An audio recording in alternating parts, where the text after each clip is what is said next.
o lado sombrio da história que poucos conhecem. O Arquivo Cast te leva a uma jornada sinistra com Daniel Lopes do Flow Podcast, explorando as relíquias sagradas de Hitler e os mistérios ocultos do nazismo. Prepare-se para o impensável. E do ponto de vista espiritual, como Sim. é que tu enxerga esses movimentos? Aí Vamos já é lá. bem mais profundo o negócio. Pois é, porque assim... Muito mais interessante, na minha opinião. Eu também acho. É. A gente tem os principais jogadores do mundo atual. A gente está falando de Trump, Xi Jinping, Putin e, sei lá, talvez o Netanyahu e o cara lá, o... Khamenei. Isso. O Khamenei, né? Talvez esses sejam os principais jogadores Sim, hoje os players em dia, hoje. né? Coreia do Norte tá quietinha, mas é importante, tem bomba atômica. Todo mundo tem bomba atômica, é importante nesse jogo, então, né? Então coloca aí o Paquistão, coloca mais uma Paquistão, galerinha aí. Índia. Do ponto de vista espiritual, cara, esses Sim. também são os principais jogadores? Também. Ou tem uns faz- caras faz mais parte. nas sombras? Não, sempre tem, claro que tem. Na verdade, o que a gente está vendo, já entrando no misticismo, no esoterismo, é o que na teosofia eles chamavam que era o descortinar da hierarquia. Teosofia. Sim. O que é teosofia? Teosofia é uma filosofia criada por uma russa chamada Helena Petrovna Blavatsky. E ela partia da ideia que houve civilizações no mundo antigo que eram muito avançadas, mas essas civilizações desenvolveram conhecimentos de alto nível, como construir pirâmides e por aí vai. Só que essa civilização sucumbiu ali quando aconteceu a queda de Atlântida. Isso teria sido talvez uma punição dos deuses, porque eles não usaram bem esse conhecimento, usaram para subjugar o próximo. Só que esse conhecimento ele teria sido preservado por algumas nações e algumas sociedades secretas. Então esse conhecimento teria sido preservado pelos egípcios, pelos babilônios, aí passou para Roma, aí de Roma foi para a Europa, e alguns grupos secretos, os templários, a maçonaria, a Rosa Cruz, eles teriam esse conhecimento. E esse conhecimento envolveria a ideia de que existem raças do mundo antigo, algumas dessas que precisavam ser expurgadas para purificar o mundo para vir a nova era. E aí, curiosamente, né, você pensa no dilúvio, imagina que, vamos supor que o dilúvio é real. Eu creio que seja. Você tinha vários povos, só que um povo sobreviveu, que eram os descendentes de Sem, que foi Noé, Sem, Cã e Jafé. Então, uma linhagem, uma família sobreviveu. Essa família teria que ter sido eliminada. Talvez seja daí que Hitler tirou essa ideia de que ele tinha que eliminar judeus. Porque como ele era um místico e se inspirava na teosofia, ele acreditava que, tirando de cena o povo judaico, o mundo estaria preparado para viver essa nova era. Entendi. Essa nova era seria para ele o terceiro Reich, para Aleister Crowley é a era de Horus, e para o pessoal místico é a nova era. Guardando aqui esse ponto que a gente tá, Sim. Essa é a segunda vez que tu me fala que o Hitler era um cara místico. Sim, sim. E aí da outra vez também tu tinha me falado lá dos soldados sobrenaturais. Super soldado. Super soldado e tudo mais.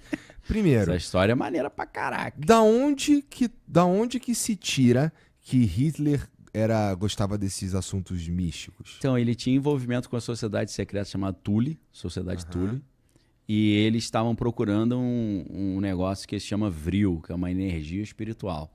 Eles acreditavam que se eles tivessem posse de determinadas relíquias, eles seriam invencíveis. E sociedade secreta tem muito esse negócio de relíquia, né?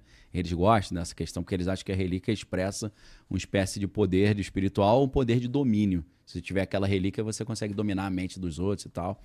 Então, isso está num livro muito interessante chamado As Relíquias Sagradas de Hitler, que é do Sidney Kirkpatrick.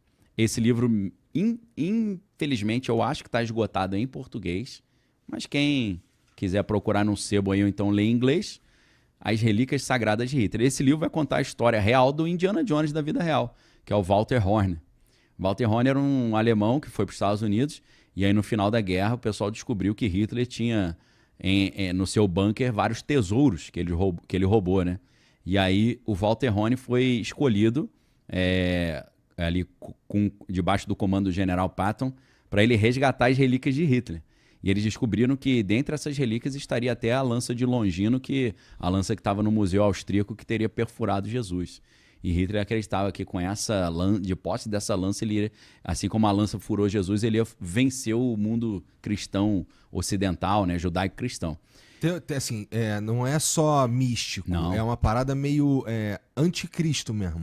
Total. Anticristão, vai. Total. com certeza. A gente não pode esquecer Bom, que... Bom, é Hitler, né, cara? Claro que é. Tem um quezinho meio psicopático, tenebroso ali, né?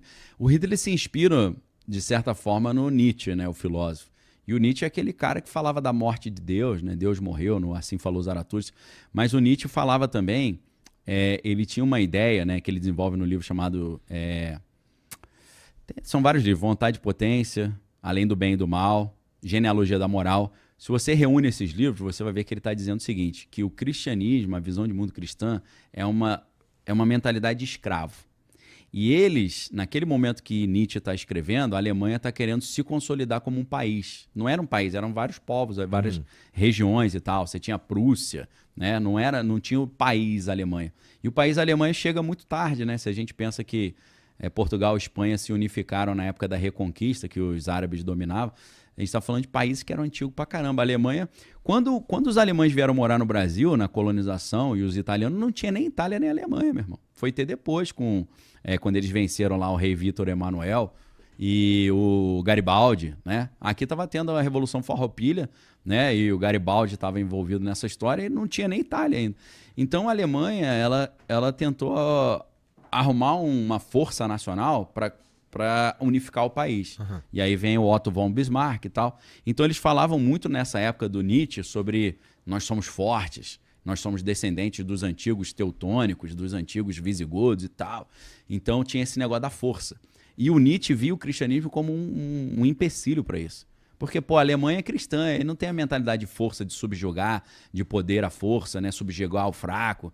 Então ele fala, cara, isso aqui é uma pedra no sapato, vamos deletar esse negócio de cristianismo. E aí ele diz que um homem viria e ele seria o cara que estaria acima da moralidade cristã. Ele ia fazer o que fosse necessário para trazer essa força. Ele chama essa figura de super-homem, que na verdade a tradução que eu acho mais interessante é o além-homem. E esse além-homem ele não estaria limitado pela cultura cristã e ele seria o cara super poderoso que ia unificar a Alemanha. Só que ele chama no primeiro momento de super-homem, mas depois ele escreve um livro chamado O Anticristo. E ele chama esse cara de Anticristo. E ele diz que esse super-homem ele não apenas iria além da moralidade judaico-cristã, ele também ia transcender a ideia de humano. Ele fala coisas que parece assim que já até transhumanismo, isso que a gente vê hoje, fusão do homem com a máquina, parece que está dentro. Tem um outro livro muito legal que é um livro do Deleuze, do Gilles Deleuze, sobre o Michel Foucault. Porque o Michel Foucault estudou muito esse conceito do Nietzsche, né? O nome do livro é Foucault. E nesse livro, acho que o último capítulo chama Sobre a Morte do Homem e o Super-Homem. Cara, ele faz uma análise dessa ideia do Nietzsche, da ideia do super-homem, do além-homem, muito interessante. Foucault? Não, o nome do livro é Foucault. E quem que escreveu? É Deleuze. Escreve Deleuze, com Z. D-E-L-E-L-E-U-Z-E. Deleuze. É Gilles Deleuze, né, que fala. Então é um livro legal pra caramba, pra galera entender um pouco isso, né? Então, assim, se Hitler se inspira em Nietzsche, ele tem um pouco esse negócio do eu sou o super-homem. Ele se via como super-homem. Na verdade, o que é muito interessante, já outra dica para quem gosta dessas conversas, quando Dostoiévski escreve Crime e Castigo, ele está refletindo sobre essa ideia. Porque Napoleão é uma espécie de super-homem também. Que o cara chegou e falou, meu irmão, eu vou fazer as coisas do meu jeito e acabou. Então ele domina a Europa inteira, monta o império. Então Napoleão é um símbolo desse super-homem também.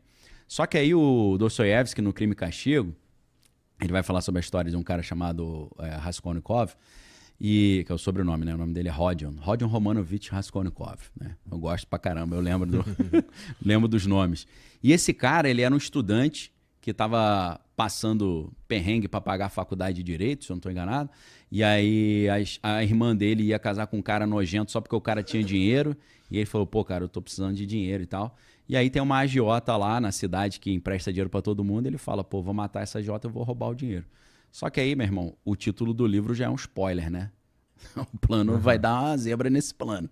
Então, esse cara, quando ele fala, não, eu vou matar a agiota, eu quero o poder, eu quero a força, você vê que o Dostoiévski tá mostrando a filosofia do super-homem. Eu tô acima do bem e do mal. Só que o livro é uma crítica a isso, porque o cara fez isso achando que ele era o bonzão e se ferrou. Tomou bonito. Então, assim, com certeza tem um quê de anticristo no Hitler, porque ele se inspira nessas ideias de poder à força, morte aos fracos, né? Vontade de potência, acima do bem e do mal. Eu sou o cara, eu posso, eu domino, eu subjugo. E o Nietzsche era um cara que gostava disso, da força, mas era um cara doente, né? Tava sempre quebrado, né? Então acho que era um sonho da vida dele, né? Bizarro, não é? O Arquivo Cast desenterra as histórias mais obscuras para você. Se inscreva para mais mistérios e revelações históricas que desafiam a realidade. Até o próximo vídeo. Tchau.